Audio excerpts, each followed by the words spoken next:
It's on here now. The goalkeeper's beaten, and South Africa have done Shegger Sport 2010. ሰላም ጤና ይስጥልን እንደምን አላችሁ የተከበራችሁና የተወደዳችሁ የሸገር ስፖርት ዊዝ አበበ ግደይ የዩቲዩብ ቻናል ቤተሰቦቻችን በያላችሁበት እጅግ አስደሳች ጊዜን እያሳለፋችሁ እንደሆነ ተስፋ እናደርጋለን። መልካሙን ሁሉም ለናንተ እንመኛለን። ታዲያ ይህንን ሸገር ስፖርት ዊዝ አበበ ግደይ የሚለውን የዩቲዩብ ቻናላችንን ሰብስክራይብ አድርጉት፣ የደውል ምልክቱን ተጫኑትና አዳዲስ ፕሮግራሞችን ስንለቅ መልእክት ይድረሳችሁ። ላይክ በማድረግ እንዲሁም ደግሞ ሊንኩን ለሌሎች በማጋራት በተከታዮች ቁጥር እንድንበዛ የምንሰራቸው ፕሮግራሞችም ብዙ ሰዎች ጋር እንዲደርስ የምታደርጉትን ጥረት አጠናክራችሁ ቀጥሉ እንላለን። እስካሁን ላደረጋችሁልን ድጋፍ፣ እገዛ እና እኛን ለማንቃት ለሄዳችሁት ርቀት በሙሉ ምስጋናችን ትልቅ ነው። በጣም እጅግ በጣም አድርገን እናመሰግናለን። በጣም አድርገን እናመሰግናለን አብራችሁን ስለሆናችሁ። አሁንም እስከ ፕሮግራማችን መጨረሻ ድረስ ጥሩ ጊዜ ከኛ ጋራ እንዲሆንላችሁ እንመኛለን። ወደ መረጃዎቻችን ወይንም ደግሞ እናነሳዋለን ወዳልነው ርዕሰ ጉዳይ እናልፋለን። የኢትዮጵያ ብሔራዊ ቡድንን በተመለከተ እንግዲህ ሰሞነኛ ጉዳዮችን ተከትሎ እየተነሱ የሚገኙ መረጃዎችን ዛሬ ከአድማጮቻችን ጋር ብንወያይበት በጣም ጥሩ ነው ብለን አስበናል። ዋነኛው ደግሞ እንግዲህ መነሻችን ተከታታይ 2 ጨዋታዎችን አድርጓል የኢትዮጵያ ብሔራዊ ቡድን ለዓለም ዋንጫ ማጣሪያ የሚያደርገው ጨዋታ ነው። ይሄ ከግብጽ ጋር ባደረገው ጨዋታ ተሸንፏል 2-0 በሆነ ውጤት እና በዛ ጨዋታ ላይ የነበሩ ትልልቅ መነጋገሪያ ርዕሰ ጉዳዮች ነበሩ። አንደኛው ከተጫዋቾች የተክለሰውነት ጋር በተያያዘ የተነሱ ሀሳቦች ናቸው። አንድ እሱ ነው። ሁለተኛ ደግሞ ትላንትና የኢትዮጵያ ብሔራዊ ቡድን 6-1 በሆነ ውጤት የጅቡቲ ብሔራዊ ቡድንን አሸንፏል። አቡበከር ናስርና በረከት ደስታ ጎሎቹን ያስቆጠሩ ተጫዋቾች ናቸው። ሁለቱም ሃትሪክ ሰርተዋል። እውነት ለመናገር ሃትሪክ በኢትዮጵያ ብሔራዊ ቡድን ጨዋታ ላይ አንድ ተጫዋች ሲሰራ ከተመለከትን ራሱ በጣም ቆይተናል። አንደኛ ይሄ ነው። ሁለተኛ ግን እንደዚሁም ደግሞ በሰፊ የጎል ልዩነት ጨዋታዎችን ሲያሸንፍም ካየን ቆይተናል። ጨዋታም ሲያሸንፍ ካየን ቆይተናል እውነት ለመናገርና እነዚህ የጨዋታ የኢትዮጵያ ብሔራዊ ቡድን የማሸነፍ ያለ ማሸነፍ ሂደቶች ባለፉት ቀናት ላይ በተለይ እግር ኳሱን በሚከታተሉ ሰዎች ትልቅ የመነጋገሪያ ርዕሰ ጉዳይ እንደነበረ እናስታውሳለን። ስለዚህ ከብሔራዊ ቡድን ጋር በተያያዘ እየተነሱ የሚገኙት መወያያ ነጥቦች ምንድናቸው የሚለውን ነው ዛሬ የምናነሳው። ከዛ ጎን ለጎን ደግሞ የኢትዮጵያ ብሔራዊ ቡድንን በተመለከተ የተለያዩ ሀሳቦች ሲነሱ ቅድሚያ ወደ አእምሯችሁ የሚመጣው ነገር ምንድነው ብለን አድማጮቻችንን ጠይቀን ነበረ። ለዛም ደግሞ የተለያዩ ሀሳቦችን እያገኘን ነው የምንገኘው። አንድ ሀሳብ ላንሳ። ይህንን የጻፈው ክሩቤል ነው። ክሩቤል የማንቸው ሁልጊዜ የፕሮግራማችን ተከታታይ ተሳታፊ እንደሆነ እናውቃለንና እሱ ከትላንትናው ድል እንደዚሁም ደግሞ ከተጫዋቾች የደስታ አገላለጽ ጋር በተያያዘ የጻፈውን ነገር ላንሳና ከዛ እንወያይበታለን። ያንተንም ሀሳብ ትነግረናለህ። እሱ ዛሬ በጻፈው መልእክቱ ላይ አሁንም ብሔራዊ ቡድኑን ለመተቸት አይደለም፣ ነገር ግን ከህዝቡ ጋራ እንደዚህ አይነት ሰጣ ገባ ውስጥ መግባታቸው ተገቢ ነው ወይ ብሎ ይጠይቃል። ይሄንን የኢትዮጵያ ብሔራዊ ቡድን ተጫዋቾች ትላንትና የደስታ አገላለጻቸውን እንደ ሰጣ ገባ ነው የቆጠረው ክሩቤል ማለት ነው። በአስተያየቱ ላይ ፕሮፌሽናል ስትሆን ትችቶችን፣ ሙገሳዎችን ትተህ ትኩረትን ወደ ስራ ብቻ ነው መሆን ያለበት። አንዱ ለጨዋታ ጥሩ ሲሆኑ እንደነዚህ አይነት ነገሮችን ማሳየት ተገቢ ነው ብሎ እንደማያምን ተናግሯል። ስለዚህ ይሄ ያው ክሩቤል በምን መንገድ ነገሩን እንደተመለከተው ሀሳቡን የገለጸበት ነው። ሌሎችም የተለያዩ አስተያየቶች አሉ። ግን እኛ የምናነሳቸው ነጥቦች እናንሳና ከዛ በኋላ የተሰጡትን አስተያየቶች በተመለከተ ደግሞ እንመለስበታለን። እሺ አሁን ይሄ የኪሩ አስተያየት ያው የግለሰብ አስተያየትን በተመለከተ ልዩነት ካለ ልዩነታችንን ማስቀመጥ ነው። ግን መነሻ ስለሆነ ቢያንስ ኪሩን ማመስገን ይኖርብናል። የብዙ ሰዎች ሀሳብ ወይ ኪሩ ያለውን ነገር በመደገፍ ላይ የተመሰረተ ነው ወይም ደግሞ ተቃራኒውን በማሰብ ላይ የተንጠለጠለ ነው የሚሆነው። የዚህኛው ተቃራኒ ማለት ምንድነው? ተጫዋቾቹ ትክክል ናቸው፣ ህዝብ እነሱን በተመለከተ የተዛባ አመለካከት እንዲኖረው ስለተደረገ ይህንን የተዛባ አመለካከት ለማስተካከል የተገኘውን አጋጣሚ መጠቀማቸው ትክክል ነው የሚል ነው። እንግዲህ የእኛን አስተያየት እናንሳ። በመጀመሪያ ደረጃ እኔ አሁን የኪሩን ሀሳብ ላይ ተመስርተን መወያየት ከመጀመራችን በፊት ብሔራዊ ቡድናችንን በተመለከተ የሚሰማን ስሜት ምንድን ነው ብለን የጠየቅነው፣ ይሄ ስሜት በቀደም ከግብጽ ስንጫወት ጀምሮ የተፈጠረ ስሜት አይደለም። ይሄ ስሜት ትናንትና ጅቡቲን 6-1 ስላሸነፍን የመጣም አይደለም፣ የከረመ ነው። የከረመው ስሜት ነው ይነገር እያልን ያለ ነው። የከረመው ስሜት ነው ይውጣ እያልን ያለ ነው። የከረመው ስሜት ማለት እስከ ዛሬ ድረስ እግር ኳስ የሚወዱ ሰዎች፣ እግር ኳስን የሚከታተሉ ሰዎች እና እግር ኳስን የሚወዱ እና የሚከታተሉ ሆነው ግን ኢትዮጵያዊ የሆኑ ሲሆን እነሱን የሚወክል የኔ የሚሉት የኛ የሚሉት ብሔራዊ ቡድን እንዴት ነው የሚለውን ነገር ነው ማንሳት የተፈለገው። ያ የሚፈጥረውን ስሜት ነው ማወቅ የተፈለገው። አንዳንዱ ልክ ብሔራዊ ቡድን ሲባል ሽንፈት ይመጣልኛል ብሎ ጻፍ።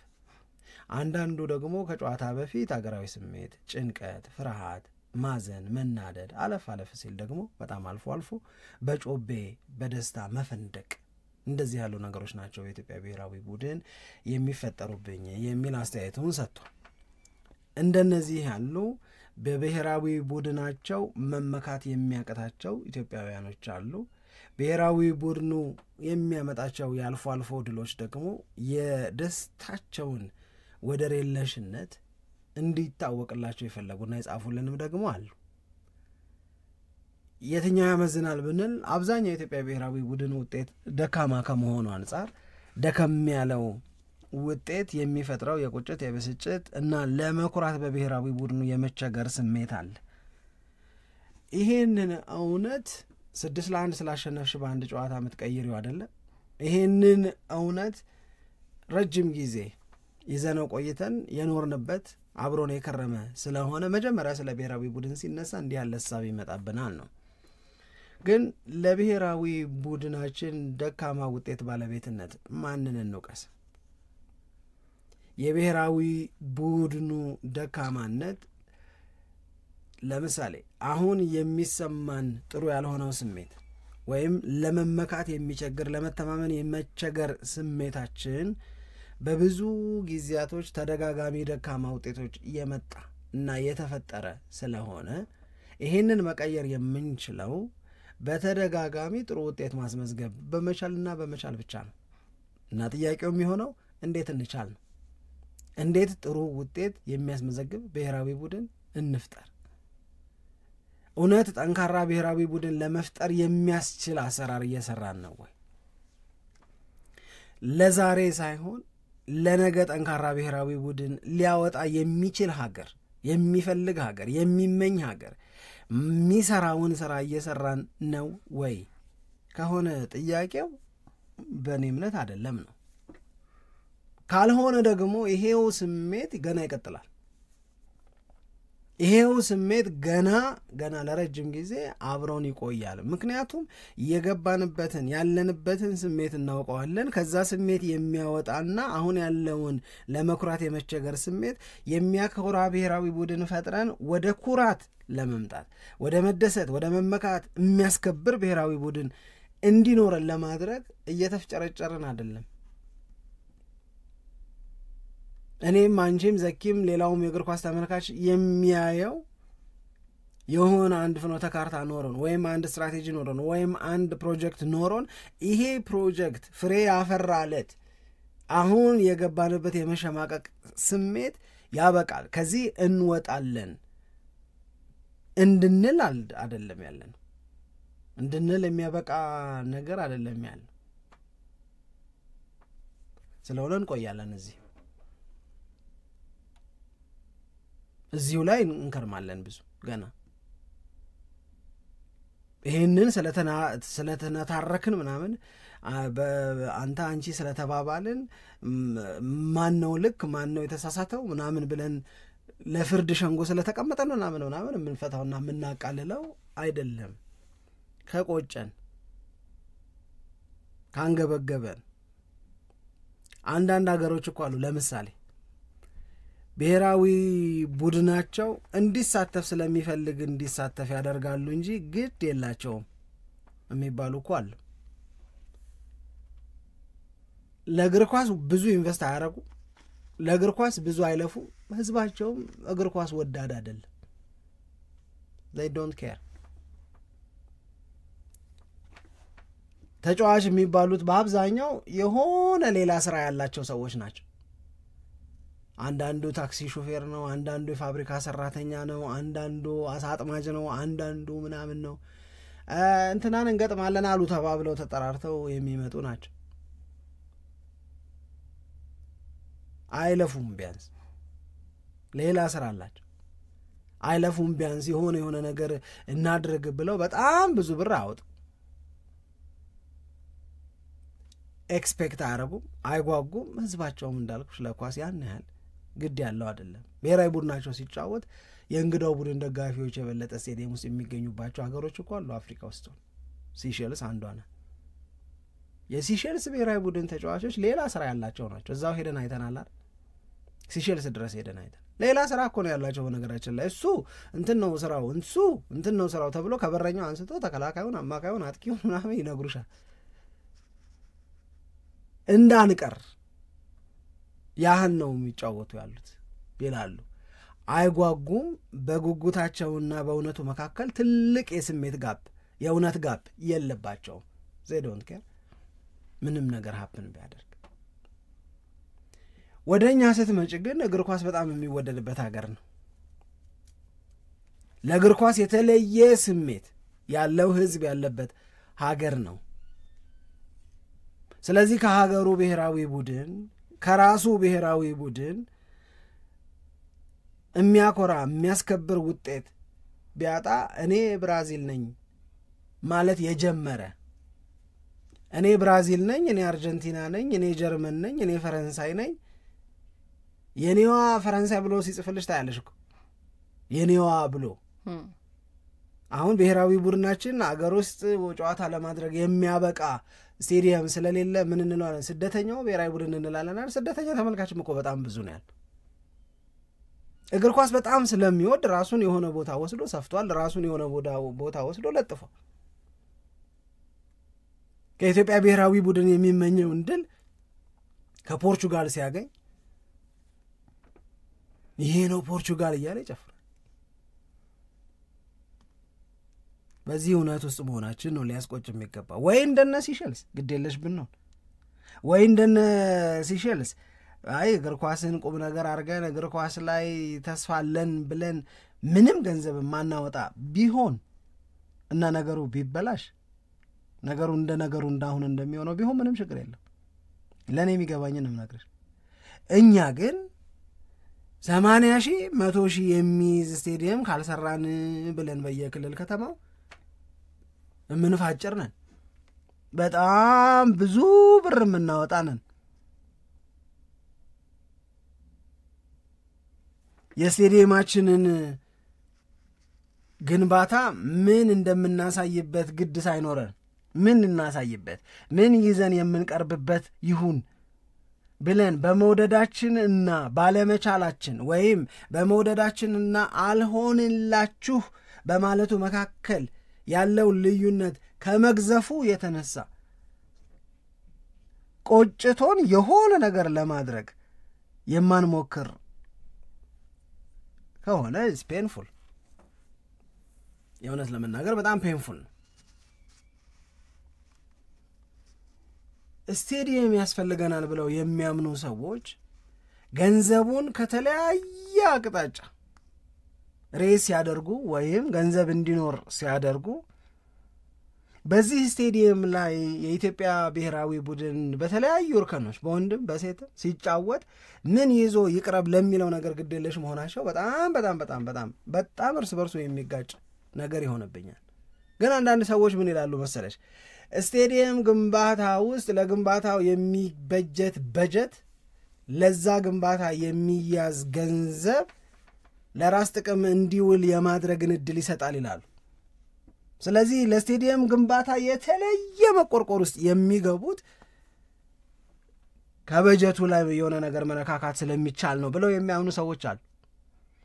ብሔራዊ ቡድንን በማጠንከር ረገድ ግን እንደዛ የማድረግ እድል ስለሌለ ትርፍ የለውም ለነሱ።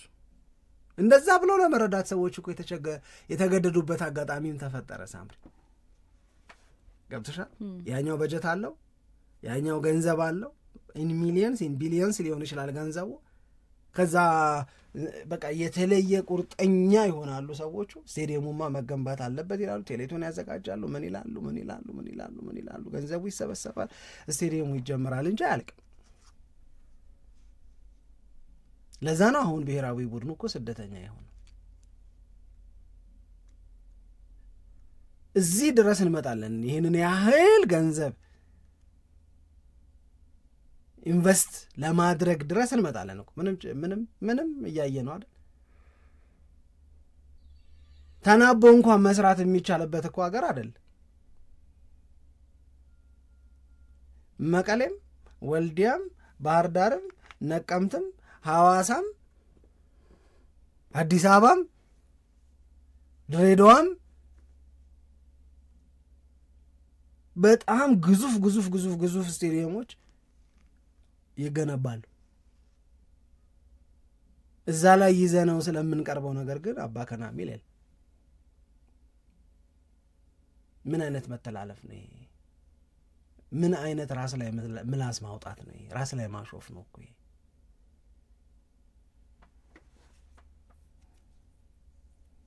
ይሄ አብሮ መታሰብ መቻል አለበት ነው። 2 የኢትዮጵያ ብሔራዊ ቡድን በየዘመኑ ያገለገሉ ተጫዋቾች አሉ። ከነዚህ ተጫዋቾች መካከል በአንድ ወቅት በዚሁ በእኛ ፕሮግራም ላይ ስለተነገረ እሱን ራሱን ሜንሽን ማድረግ ስለሚገባ ነው ምንሽን ማነሳው። በኃይሉ አሰፋ ወይም በኃይሉ ቱሳ የተናገረው ነገር አለ። ማን ምን አደረገ ለእግር ኳስ ተጫዋቾች? ማን ምን ለፋ? ማን ምን ሰራ? ማን እግር ኳስ ተጫዋች ለማውጣት በየሰፈሩ ልጆች ራሳቸውን ከማዘጋጀት ያለፈ እንደ ሀገር አስቦ ባለሙያ አመድቦ የሚያስፈልገውን ክትትል እያደረገ ከ9 ዓመት ጀምሮ ከ7 ዓመት ጀምሮ ልጆችን በየርከኑ የሚገባቸውን ስልጠና መሰረታዊ የሚባሉትን ነገሮች እያወቁ እንድንመጣ ማን አደረገ ብሎ ሀገርን እኮ ቻሌንጅ አደረገ። የት ነበርን ያኔ? ለዚህ የእነሱስ ጥያቄ መልሳለን ወይ? እውነቱን እኮ ነው። እነዚህ እኮ መሰረታዊ ነገር እኮ አያውቁ ምናምን ስንል መሰረታዊ ነገር ለማሳወቅ ሞክረን ነው ወይ? የሆኑ ሀገር ብሔራዊ ቡድን ተጫዋቾች የተለፋባቸውን ያህል ይሄ ሀገር ለዚህ ሀገር ተጫዋቾች ለፍቷል ወይ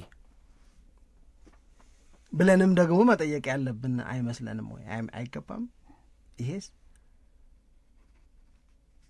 እንደዛ እስካሁን ባናደርግ እንኳን ከዚህ በኋላ ማድረግ የለብንም ወይ? መጀመር እኔ አቶ ሳህሉ የሚባሉ ፕሬዝዳንት ነበሯል።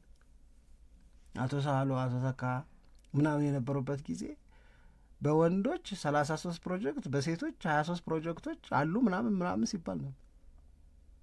እኔ የት እንደደረሰ የት እንደገባ ከዛ የሆነ የዛን የፕሮጀክቶቹን በፕሮጀክቶቹ ውስጥ የታቀፉ ተጫዋቾችን ይሄ ጨዋታ እያሳዩን በቃ ነገማ የኛ ነው ምናምን አይነት ስሜት እኮ እንዲሰማን እኮ ለማድረግ ተሞክሮ ነበር። የት ሄደ? ለምንድን ነው ትዕግስት የምናጣው? ምናምን የሚል ስሜት ይፈጥራል። የኢትዮጵያ እግር ኳስ ፌዴሬሽን ምሳሌ ነው የምነግርህ። ፕሪሚየር ሊግ ላይ ያሉ ክለቦች የራሳቸውን የሊግ ካምፓኒ አቋቁመው ውድድራቸውን ማድረግ ጀምረዋል።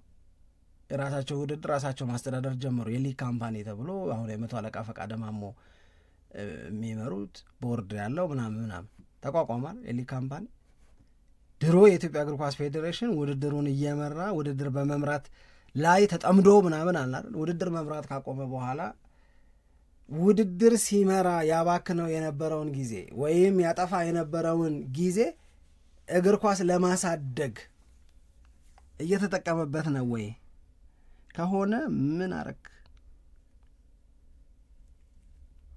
የሚለውን ነገር ማየት አለብን። ያው በየአቅጣጫው ጥያቄ ነው የምትጠይቀው እንጂ ለጥያቄው መልስ ማግኘት በጣም ከባድ ነው። ለዛ ነው እኮ አሁን እሱን አንስቼ ስመጣ መጨረሻ ላይ የማርፈው አሁን እንዳልሽው የማርፈው ማንም ኢኖሰንት የለም፣ ማንም ላይ አያምርም ወቀሰው። እውነት ለመናገር ተጫዋቾቹ ብቸኛ ተወቃሽ አይደሉም፣ ግን ወቀሰው ይመለከታቸዋል። አሰልጣኞቹ ብቸኛ ተወቃሽ አይደሉም፣ ግን ይመለከታቸዋል የሚል ነው የኔ አስተያየት። ቅድም የነካካናቸው ሰዎች የመንግስት ይህ የምታዩት ግዙፍ ስቴዲየም ምን ይዤበት ልቅረብ ነው የኔ ጥያቄ። ምን ይዤበት ልቅረብ? ሌላውን በሙሉ እንቶ የእውነት እንዴ በዚህ እውነት ውስጥ እንዳልኖረ ሰው ሆነን ቶሎ እየረሳን አይደለም እኮ መነጋገርና መወያየት ያለብን። የኢትዮጵያ ብሔራዊ ቡድን በአገሩ መጫወት እንደማይችል ከተነገረው ስንት ጊዜው ነው? አንድ 5 ዓመት መሰለኝ። ይሄ ቆጭቶት ብሔራዊ ቡድኑማ ይርባም አይርባም ይመርም አይመርም እንቅስቃሴው በአገሩ መጫወት መቻል አለበት ብሎ ቆጭቶት ስቴዲየሙን ዝግጁ አድርጎ ስቴዲየም ውስጥ በአንድ አዲስ አበባም ይሁን ሐዋሳም ይሁን ወልዲያም ይሁን ባህር ዳር የሆነ ቦታ በአገሩ እዛው አካባቢ ጨዋታው የሚደረግበት ከተማ ያለ ሰውም ይሁን ከዚህ እየተጓዘም ይሁን ምናምን ጨዋታውን እንዲያይና ልጆቹም በደጋፊያቸው ፊት እንዲጫወቱ የማድረግ ነገር መኖር የለበትም ወይ? እንደዚህ እኮ ነን። ይህንንም እናስታውስ እንጂ we don't care እኮ በቃ ኬር የሚያደርግ ቢሆን ኖሮ አገሩ ይህንን ነገር በዚህ መጠን ቸል ብሎ አይተውም ነበር። እየለመን ነው የምንጫወተው። አንተ ጋር በመጣ ምን አወጣለሁ፣ አንተ ጋር በመጣ ምን ታደርግልኛለህ እንዴ? እኛ እኮ ለተጋጣሚያችን እንድንመች እኮ ተጋጣሚያችን የሚያባብለን ሆነን ቁጭ ብለናል እኮ። በነገራችን ላይ እዚህ ከመጣችሁ እኔ ልደጉማችሁ እኮ ይሉናል እኮ። ከዛ እነሱ ባሉት ቦታ ሄደን ይደቁሱናል። እነሱ እንዳይለፉ እነሱ እንዳይቸገሩ የኢትዮጵያ ብሔራዊ ቡድን ስደተኛ ስለሆነ የምንተባበር ከሆነ የእነሱን ኦፈር የምንቀበል ከሆነ ይህንን ያህል ነገር እናደርግላችኋለን እኮ ይላሉ።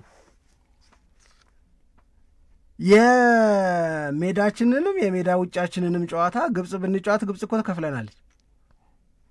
እዛው ወስዳ ልጠፈጠፈን ነው እኮ። ገብቶሻል ምልሽ እና ግብጽ ይሄ ለናሽናል ፕራይድ አይሆን ምናምን ይልሽና ባይሆን ሞሮኮ ልምጣ ሞሮኮ ለግብጽ ምናምን እነዛ አይለፉ። ይሄንን አነርሰው ይሄ ልክ አይደለም። አይ በጣም ተደጋጋሚ ነገሮች ተመሳሳይ ችግሮች ነው በኢትዮጵያ ብሔራዊ ቡድን ላይ ለአመታት የሚነገሩት። ግን ምንም አይነት መፍትሄ ደግሞ ሲሰጥም እና ወይም ደግሞ ከዛ ችግር የሚያላቅቁ ስራዎችም ሲሰሩ እየተመለከትን አይደለም። እንዳልከው እኮ ነው አሁን የሜዳው ጉዳይ በጣም የብዙ ሰዎችን ስሜት የነካ ነገር ነው። እውነት ለመናገር በተደጋጋሚ እግር ኳሱን የሚከታተሉም ሰዎች አስተያየታቸውን የሚሰጡበት ነው። ለምን ከተባለ አንደኛ ስቴዲየሞች አሉን በአዲስ አበባም እንደዚሁም ደግሞ በየክልሉ እና ያንን ቢያንስ አንዱን እንኳን የብቁ ስቴዲየም ለማድረግ ለምንድን ያልተቻለው የሚለው ትልቅ ጥያቄ ነው። ምክንያቱም አሁን የኢትዮጵያ ብሔራዊ ቡድን አብዛኛውን ጨዋታውን ሲያደርግ በሞሮኮ ነው ጨዋታውን እያደረገ የሚገኘው። በሞሮኮ ደግሞ ጨዋታ ሲደረግ እንግዲህ ከጊዜም ከገንዘብም ከሜዳ አድቫንቴጅም ከሁሉም አንጻር የኢትዮጵያ ብሔራዊ ቡድን ተጎጂ ነው የሚሆነው። አንዳንድ ጊዜ የሚሰጡ አስተያየቶች አሉ በፌዴሬሽኑ በኩል ጨዋታው ተሽጧል፣ ይህንን ያክል ገንዘብ እናወጣ ነበረ፣ ያንን ያክል ገንዘብ አትርፈናል ይላል እና የሞሮኮ አንዳንድ ጊዜ የሞሮኮ እግር ኳስ ፌዴሬሽን ኢትዮጵያ እግር ኳስ ፌዴሬሽን ጋር ያለው መልካም ግንኙነት ይህንን ነገር እንድናገኝ አድርጎናል፣ ተጨማሪ ገንዘቦች እንዳናወጣ አግዞናል፣ ይህንን ወጪ ሸፍኖልናል የሚል አስተያየቶች ይሰጣሉ። እና አንዳንድ ጊዜ ለምንድን ነው የሞሮኮ ብሔራዊ ቡድንስ ይህንን ያክል ነገር የኢትዮጵያ የሞሮኮ ፌዴሬሽንስ ይህንን ያክል ነገር የሚያደርገው ብለው የሚጠይቁ ሰዎችም አጋጥመውኛል። እኔ ማለት ያለው ሁኔታ ገድ ከሆነ ያሉትን ነገሮች ወጪም ለመቀነስ ይሁን የተሻለ የሜዳ አድቫንቴጅ ለማግኘትም ቢሆን የሚወሰዱ የመፍትሄ አማራጮችን መመልከት ግድ ነው ለኢትዮጵያ እግር ኳስ ፌዴሬሽን። ግን እስከ መቼ ድረስ ነው 5 ዓመት መቆየት ነበረበት ወይ ከ5 ዓመት በላይ መቆየት ነበረበት ወይ የሚለው ሌላ ትልቅ የሚያነጋግር ጉዳይ ይመስለኛል። ግን አሁን መጀመሪያ ላይ የኢትዮጵያ ብሔራዊ ቡድን ከዚህ በኋላ በሜዳው ኢንተርናሽናል ስታንዳርዱን ካላሟላ በስተቀር ምንም በሀገሩ ጨዋታ አያደርግም ሲባል የደነገጠነው ድንጋጤ አለ። አሁን ተላምደ ነው ረስት ነው። እሱ ብቻ ሳይሆን እኔ እንደውም የሚታየኝ አሁን የኢትዮጵያ ብሔራዊ ቡድን ጨዋታ እንዳለው የሚያውቁም ሰዎች በጣም በፊት የኢትዮጵያ ብሔራዊ ቡድንን የሚከታተሉ የሚያውቁ ሰዎች ብዙ አይደሉ አለው እንዴ ዛሬ ብለው የሚጠይቁ አሉ። ከዛ ከተጫወተ በኋላ እንዴት ሆነ ብሔራዊ ቡድኑ ብለው የሚጠይቁ ብዙ ሰዎች አሉ። ይሄ የሚያሳየው ብሔራዊ ቡድኑ የሚያደርገውን ጨዋታ የመከታተል ፍላጎት ከጊዜ ወደ ጊዜ እየቀነሰ እንደሆነ ነው የሚገባኝ። በእርግጥ ይሄ የሚመጣው ከምን እንደሆነ እረዳለሁ። ብዙ ጊዜ ውጤት ነው የሚያሰባስበው። በየጊዜው መሸነፍ፣ በየጊዜው ጨዋታ ላይ ጥሩ እንቅስቃሴ ያለ ማድረግ እንደሚያራርቅ እረዳለሁ። ግን ቢያንስ በሜዳው ጨዋታዎችን የሚያደርግ ቢሆን ኖሮ ይህንን አይነት መራራቁን ግን በተወሰነ ደረጃ ለመቅረፍ ያስችላል የሚል እምነት ደግሞ አለኝ። አሁን ሌላ ሀገር እንደሚደረገው እኩለ ሌሊት 6 ሰዓት ላይ እንደተደረጉት 2 ጨዋታዎች ያን ያክል ግድ የለሽ ላይሆን ይችላል ሰው እዚህ ሜዳችን ላይ ጨዋታዎችን የምናደርግ ቢሆን ኖሮ የሚልም ሀሳብ አብሮ መነሳት አለበት ብዬ ነው። ግን በየጊዜው በቃ ተመሳሳይ የሆነ ጥያቄ ነው የምንጠይቀው ብሔራዊ ቡድኑ ላይ እና ለዛ ለተመሳሳይ ጥያቄ ደግሞ መፍትሄ ናቸው ተብለው የቀረቡ በእርግጥም ደግሞ የሚሰሩ ትክክለኛ መፍትሄዎች አሉ። ግን እነዛን መፍትሄዎች ወደ ተግባር ለመቀየር የተደረገው ጥረት ግን በጣም ደካማ ነው እና በዛ የተነሳ ይመስለኛል አሁን ትንሽ ሰጣ ገባ የሚመስል ነገር እግር ኳሱን የሚከታተሉ የሚወዱ የኢትዮጵያ ብሔራዊ ቡድንን የሚደግፉ ተመልካቾችና በብሔራዊ ቡድኑ መካከል እየተፈጠረ ያለው ብዬ አስባለሁ። አዎ ትክክል ነው። ግን እንግዲህ ማን ነው ምን ያላደረገው ከተባባልን ግን በጣም ብዙ ነገሮችን መነጋገር በጣም ብዙ አካላትን በዚሁ ሂደት ላይ ተሳታፊ ማድረግ የሚገባ ይመስለኛል። ግን ትልቁን እውነት ብቻ እንመልከት። የማን ድርሻ በዚህ ስህተት ውስጥ ይጎላል፣ የማን ጥፋት ያይላል፣ ማን ይበልጥ ይወቀስ የሚለው ነገር ላይ ልንለያይ እንችላለን እንጂ የሚያወቃቀስ እግር ኳስ ግን አለ።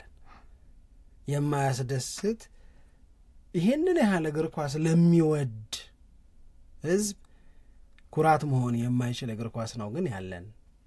ይሄ እውነት ነው። ምንም ጥያቄ የለውም። ያኔ ትዝ ይልሽ ከሆነ ይሄንን ያህል ስቴዲየም ሲገነባ ይገባል ወይ ነው ጥያቄው እኮ የነበረው። አንዱ በሸገር ስፖርት 120,000 ተመልካች የሚይዝ ስቴዲየም ምን ያደርግልናል? እስቲ 50,000 የሚይዝ ጥንቅቅ አድርገን እንጨርስ ነበር እኮ ምንለው። በጣም ዲማንድ አለባቸው የሚባሉ የፕሪሚየር ሊግ ስቴዲየሞች እኮ እንደዚህ ያለ ተመልካች ያለው እኮ የለ። ማንቸስተር ዩናይትድ አሁን 100,000 ተመልካች የሚያስተናግድ ልገንባ ሲል እኮ ለእነሱም ጉድ ነው። እኛ ደግሞ 120,000 የሚይዝ ካልገነባን ብለን እኮ ነው አይደል ሄደን መጨረስ አቃተን የምንለው። ገብቶሻ? ብንጨርሰውስ ምን ያደርግልናል? 120,000 ተመልካች እስቲ 50,000 እየገባ እና በ50,000 ተመልካች ፊት የሚታየው ነገር ረብ ያለው ይሁን ምን ያደርግልናል? እውነቴን እኮ ነው የምነግርሽ። ከዚህ በፊት የሆነ ቦታ ሄደን ክልል ላይ ጨዋታ ምናምን ስንመለከት በነገራችን ላይ እዚህ ስቴዲየም ላይ ወደ 90,000 ያህል ተመልካችን የሚያስተናግድ ግዙፍ ስቴዲየም ለመገንባት እቅድ ተይዟል። እቅዱ ዲዛይኑ የሁላችሁ ምናምን ተባለ። ከአዲስ አበባ ቅርብ ርቀት ላይ ነው ያለ። አንድ የውጭ ሀገር ዜጋ ጋር ነበር ሄድን። ጠየቃቸው ስንት ነዋሪ ነው ያለው እዚህ ያለ። የነዋሪውን ህዝብ ቁጥር ሲነግሩሽ ለዚህን ያህል የህዝብ ብዛት ላለበት ከተማ ይሄንን ያህል ግዙፍ ስቴዲየም ምን ያደርግለታል? ማስፋፋት ሲፈለግ ማስፋፋትን እንዲቀበል አድርገሽ ለጊዜው ፍላጎት ግን ጠንቀቅ ያለች ሁሉም ነገር የተሟላላት ቆንጆ ስቴዲየም አይበቃም ወይ የሚል ሙግት ተነሳ። እኔና የውጭው ዜጋ አንድ ላይ ሆነን እነሱ አንድ ላይ ሆነን አይ በጀት እኮ ጥረት የለም ነው መልሳቸው፣ ቋንቋቸው፣ ወሬያቸው በሙሉ በጀት ላይ እኮ እንደዚህ አይ በጀት እንኳን ህዝቡንም በማስተባበር ባለሀብቱንም በማስተባበር ኢንቨስተሩንም በማስተባበር ነው የሚሉሽ።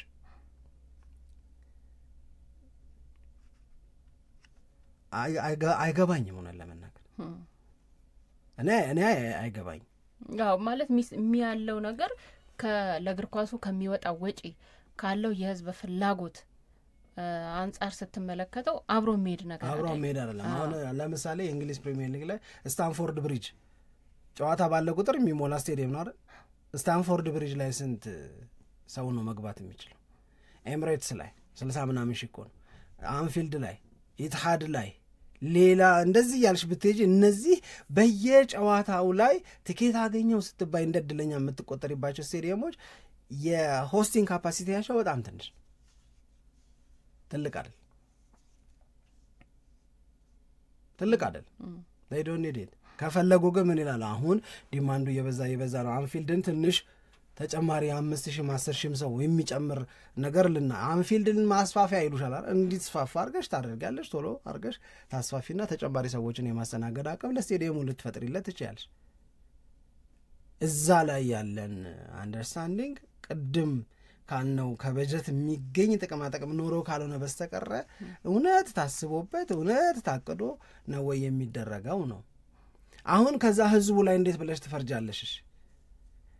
እንዲህ የሆነ የብሔራዊ ቡድኑ ጉዳይ ወይም ብሔራዊ ቡድኑን በተመለከተ የሚሰማው ስሜት እንዲህ ሆኖ ለአሰልጣኞች ተከፈለ የሚባለውን ክፍያ ደሞዝ፣ ለተጫዋቾች ተከፈለ የሚባለውን ደሞዝ፣ ተጫዋቾች ይህን ያህል ብር ያገኛሉ የሚባለውን የገንዘብ መጠን በሰማ ቁጥር ለዚህ እግር ኳስ ብሎ ቢጠይቅ የተገቢነት ጥያቄ ቢያነሳ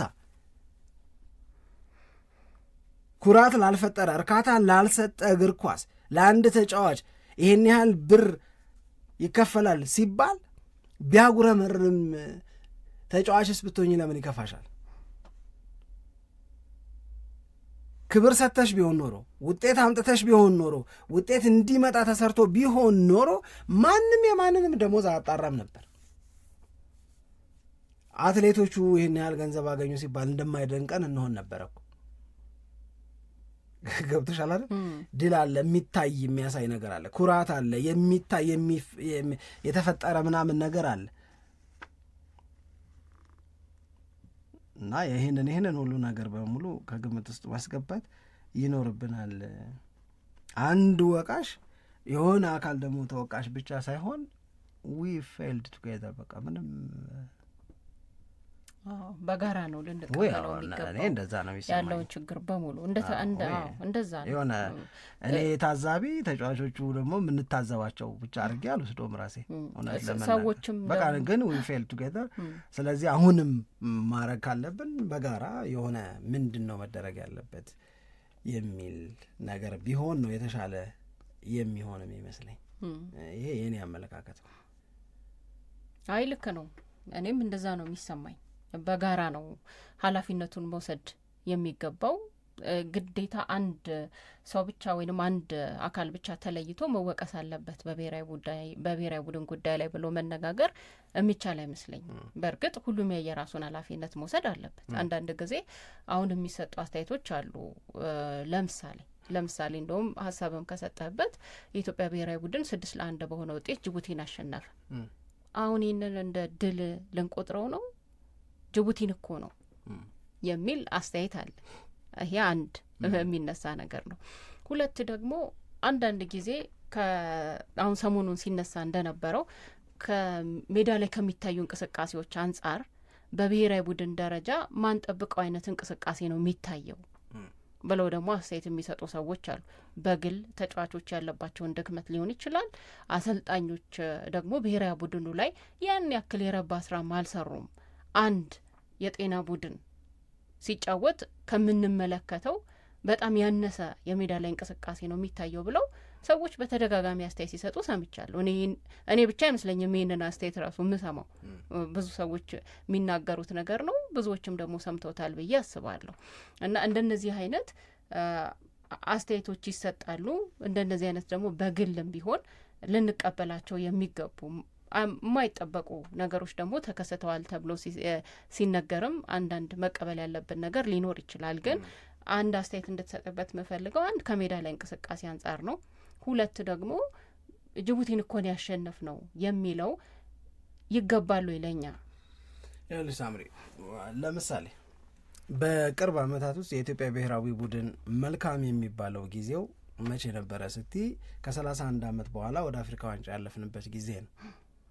ከ31 ዓመት በኋላ ወደ አፍሪካ ዋንጫ ስናልፍ የኢትዮጵያ ብሔራዊ ቡድን ተጫዋች የነበሩትን አብዛኞቹን አሁን በበጎ እናስባቸዋለን አይደለም። በበጎ የምናስበው ምንድነው? ድልን ሰጡን፣ ክብርን ሰጡን፣ በህይወት እያለሁ ባየው ብለው ብዙ ሰው የሚመኘው የነበረውን ኢትዮጵያ በአፍሪካ ዋንጫ እንድትሳተፍ የመመኘትን ስሜት አሟሉ።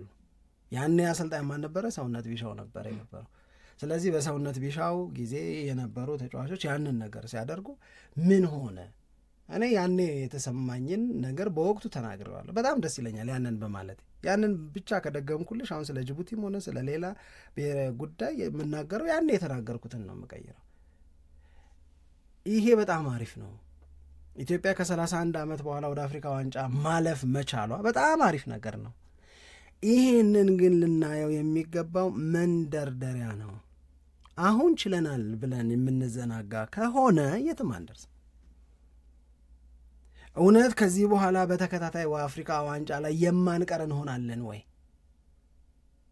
እውነት ከዚህ በኋላ ተጋጣሚዎቻችንን እያሸነፍን የምንቀጥል ሀገር እንሆናለን ወይ? ለካ ህዝብ እንዲህ ያለ ውጤት በዚህ መጠን በደስታ ያሰክረዋል። እንዴ አንቺ ስንፍና እኮ ድሩን ያደራብን ማለት እኮ እኛ ነን እኮ። በእውነቴን እኮ ነው የምነግርሽ። እኔ ህዝብ እንደዚህ እንደዛ በቃ የሚያደርገውን አሳጥቶት እያል ከዕለት ጉርሱ ይልቅ ኢትዮጵያ አፍተር 31 years የሚል ማሊያ ተዘጋጅቶ ከ31 ዓመት በኋላ ገባው የሚለውን የዕለት ጉርሱን ምሳውን ትቶ እኮ ነው የምልሽ። የጉልበት ሥራ የሚሰራው ሁሉ ያንን እየገዛ እያለ የኢትዮጵያ እግር ኳስ ፌዴሬሽን ምንድነው እያደረክ ያለው ተብሎ ሲጠየቅ ፈዞ ቁጭ የሚልበት እኮ ሀገር እኮ ነው። እንደሄን በቃ እንደ አሪፍ መነሻ እንያዘው እና አቅም እንፍጠርና ከዚህ ከምንፈጥረው አቅም ሙሉ በሙሉ እግር ኳሱን ሊያሳድጉ የሚችሉ ነገሮች ላይ ታግቶ በመስራት በቃ እንደ መሰረት እንየው። ሰው ይደሰት። እናንተ ግን ከመደሰትና ከመኩራት በእኛ ጊዜ ከማለት ውጡና ከዚህ ተነስታችሁ ብሔራዊ ቡድኑን ጠንካራ መሰረት እንዲኖረው አድርጉ፣ አቅም ይሆናችሁ ይሄ አጋጣሚ ምናምን ሲባል ምን ቦጣችሁ? በእውነቴን እኮ ነው የምልሽ። ከዛ የት ነን? ይሄው አሁን መልሰን እንደዛ እኮ ግን ያኔስ ምን እንል ነበረ? ቀላል የማይባል ሰው ምን ይል ነበረ? የሰውነት ቢሻው ቡድን ከ31 ዓመት በኋላ ወደ አፍሪካ ዋንጫ ሲያልፍም የሰውነት ቢሻው ብሔራዊ ቡድን ዓለም ዋንጫ ለመግባት ከቀሩት 10 ብሔራዊ ቡድኖች አንዱ ሲሆንም እድለኛ ስለሆነ ነው እኮ የሚል ሰው እኮ ነበረ እኮ። የማንኳሰሱስ እኮ አለ፣ የማጥላ የማሳነስ ያኔ ክርክር የነበረው ነገር ምንድነው ታውቂያለሽ? እሺ ሰውነት ጎበዝ ከመሆን ይልቅ እድለኛ ነው። ጎበዝ ያልናቸው ያላደረጉትን ነገር ካደረገ ለእድለኝነቱ ስንል ለምን አናከብረውም? እሺ ታዩ ሌላውን ነገር ማለት ያ አንድ በዓለም ዋንጫ ማጣሪያም ናይጄሪያን እስክንገጥም ድረስ ኳሊፋይ ያደረገ ዛርከን ላይ ከደረሰ ማንም አድርጎት የማያውቀውን በአፍሪካ ዋንጫም ላይ እንድንገባ ካደረገ ማንም አድርጎት የማያውቀውን በ31 ዓመት ውስጥ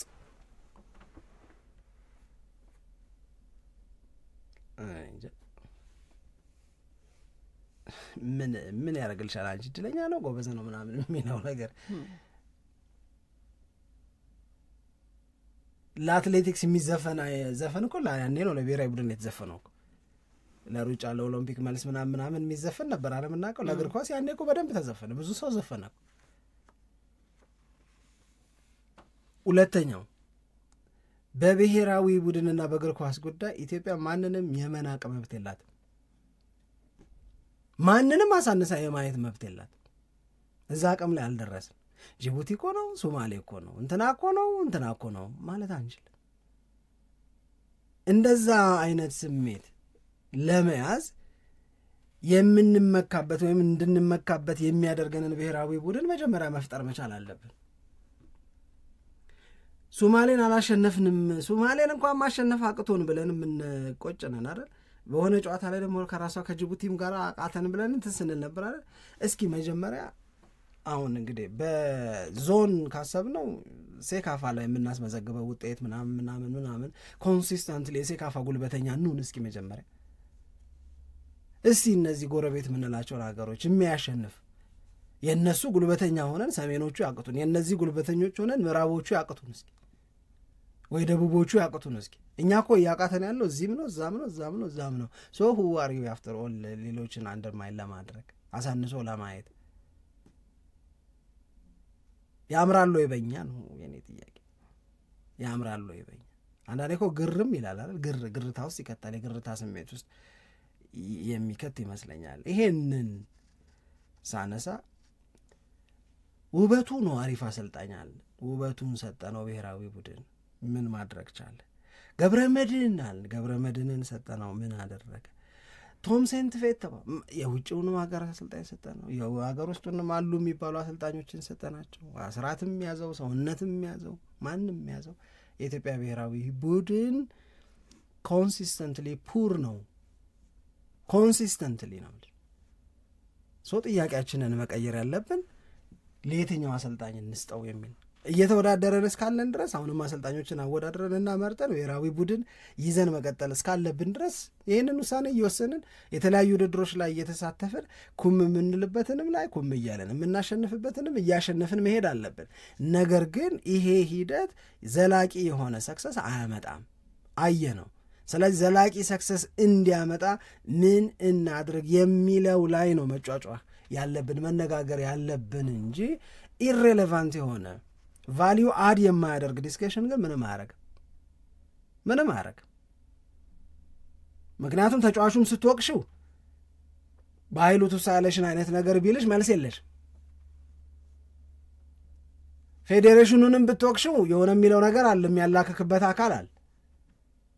ባህልና ስፖርትንም የሆነ ነገር እንደው ምን አይነት ጉዶች ናችሁ ብለሽ የሆነ ነገር ብትናገሪ እነሱም የሚሉሽ ነገር አለ።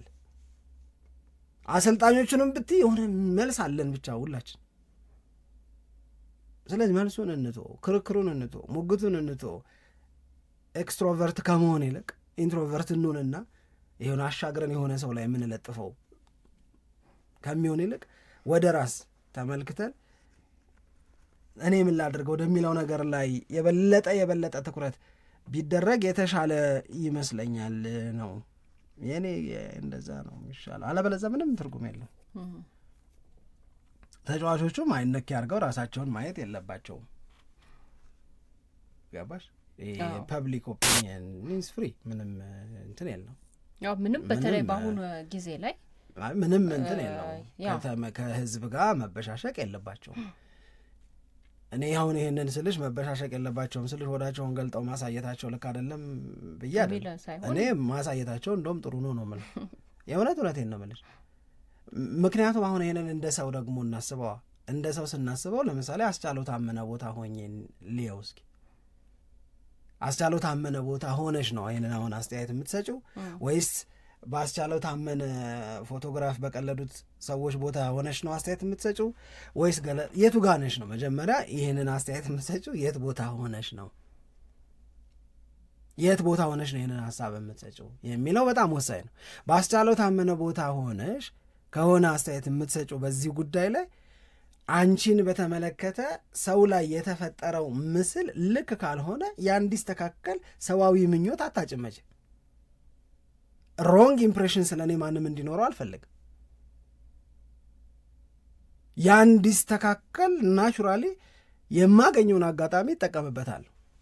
እመኝኛውን ትናንትና ከጅቡቲ ጋር ምናምን ጨዋታ ባይኖር ኖሮ ጎል ባያገቡ ምናምን ኖሮ የሆነ ኢንተርቪው ላይ ቀርብ ነበር ይሄ ልጅ ኮሬክት ከዛም በፊት አይደለ ከዛ በኋላ ነው እንጂ ምልሽ ያ ሁሉ ምስል ወጥቶ ሶሻል ሚዲያው በሱ ቦርጫም ነው ቦርጫም አይደለም እንደዚህ ይኮናል ወይ ምናምን በሚል ሰው የተቀመጠለትን ፎቶ አይቶ በሚሰጠው አስተያየት እንደ ሰው ምን ሊሰማው ይችላል ብዬ ነው ማሰብ አለብኝ ብዬ ነው ማም። ስለዚህ ያንን በምታስቢበት ሰዓት ላይ እመኝኝ እኮ አልኩሽ ይሄ ጨዋታ ባይኖር ኖሮ የሆነ አንድ ቴሌቪዥን ሾው ላይ ወይ የሆነ ዩቲዩብ ላይ ቀርብና ያሳየን ነበር ሆዱ ሰው ስለኔ የሚለው ምን ያህል የተዛባ እንደሆነ ይሁልኝ ለማለት እናስገድደው ነበር። አም ሲሪየስ አይ ነው ግን ይሄንን ከጨዋታው ከጅቡቲ ጨዋታ በፊት ብሎት ነበር እና እሱን ሰፖርት ለማድረግ ነው ብለዋል። በረከት ደስታም የተናገረውን ሳይ እሱን እኮ ነው ዘይዲ ድራይት ምልሽ እኮ ጨዋታው ስላለ ነው ይሄንን ያደረጉት አይደለ። ባይኖር ኖሮ እኮ ነው ምልሽ አንድ የሆነ ሾው ላይ ቀርቦ ሸሚዙን ቁልፍ ፈቶ ወይም የቲሸርቱን ወደ ላይ ገልጦ በራሱ ፔጅ ላይ ማንም አያምነውማ እቺማ ፎቶሾፕ ናት ሊሉት ነው። የሆነ ቦታ ላይ ግን ገብቶ አያችሁት ሆዱን ተንፍሷል ምናምን እያልን ሰው ላይ አስተያየት ልንሰጥ ሁሉ እንችላለን። ገባሽ? ኢትስ አን አድቫንቴጅ ለብሔራዊ ቡድኖቹ ተጫዋቾች ምኑ የጅቡቲው ጨዋታ መምጣቱ and it's beautiful as well። ምኑ ነው ደግሞ አሪፍ ነው ያልሽ የቡድን ጓደኛቸውን ሊከላከሉለት መፈለጋቸው ደግሞ በጣም ትክክልም ነው ጤናማም ነው። በሱ ሳይድ ነን አሉ። በሱ ሳይድ ነን ያሉት ለምንድን ነው? እውነት እሱ ጋር አለ ብለው ስለሚያምኑ እኮ ነው። ከሱ ጎን ነን አሉ። ይሄው ይታይ ሆዳችን አሉ በሚንቀሳቀስ ምስል በቪዲዮ እንዲህ ተደርጎ ነው እንዲህ ተስተካክሎ ነው ኤዲቲንግ ነው ምናምን ሳይለው ያንን አድርገው አሳዩሽ። ስለዚህ እዛ ሶሻል ሚዲያ ላይ የተቀመጠው ፎቶግራፍ አስቻለው ታመነን በተመለከተ የተሰማንን ስሜት እንዲሰማን የተደረገው ሮንግ ነበር አለ። አንቺ ብትሆኝ አታደርጊውም ወይ? እኔ በምንም ታምር ይህን ሁሉ ዓመት ካገለገልኩ በኋላ ይህንን ሁሉ ዓመት የምችለውን ነገር ካደረግኩ በኋላ ቦርጫሙ ተብዬ እንድጠራ አልፈልግም። ሳልሆን ከሆንኩኝ ይሴን ወጣል። ለምሳሌ ኤዲን ሃዛርድ ሪያል ማድሪድ ከገባ በኋላ ኪሎ ጨምሮ በዚህ ጋርና በዚህ ጋር ሰውነት ስጋው ተንጠልጥሎ ምናምን እንዳየነው ከሆነ ብሌም እናደርገዋለን። ራስህን ሼፕህን አጠብቅም ወይ ሆኖ ከሆነ ካልሆነ ግን አሰማምረው እንደዚህ ያደረጉኝ የሚል ስሜት ካለው ግን ይህ አስሩ ያክት እንደ ሰው አትኖር ልለው አልችልም። ያው ደግሞ የተለመደ ነገር ነው ይሄ እግር ኳስ ሜዳ ላይ በጣም የተለመደ ነገር ነው። በሆነ ነገር እግር ኳስ ተጫዋቾች ይተቻሉ በሆነም ባልሆነም ነገር ማለት ነው። እና ያንን በተመለከተ ደግሞ የራሳቸውን ሐሳብ በሌላ እግር ኳስ ጨዋታ ላይ ይገልጻሉ። ሌሎች የቡድን ጓደኞችም ደግሞ ሰፖርት ያደርጓቸዋል ልክ ትናንትና የኢትዮጵያ ብሔራዊ ቡድን ተጫዋቾች እንዳደረጉት ማለት ነው። እና ይሄ በቃ የተለመደ ነገር ነው። እንደ አንድ የሆነ ጊዜ ላይ በቃ እንደሚያጋጥም ነገር አድርገን ነው መውሰድ ያለብን እንጂ እኔ እንደ ብሽሽቅ አልወስደውም። ብሽሽቅ የሚሆነው የሆነውን ነገር ሲነገርሽ የሆነውን ነገር ለምሳሌ ከፍተኛ የሚባል የኪሎ ጭማሪ በእርግጥም ኖሮ የዛ ነገር ስህተት ሲነገርሽ ግዳተሽ ከሆነ ክብራተሽ ከሆነ ግሳጼውን ለመሻሻል ለመጠቀም አቅማተሽ ከሆነ ያ ከህዝብ ጋር ተራብሽሽቅ ውስጥ ገብተሻል። የትም አያደርስሽም። ባይዘው የትም የማያደርስ አንድ ነገር ልንገርሽ ከህዝብ ጋር መበሻሸቅ የትም አያደርስሽም። አታሸንፊምም፣ አይረዳም።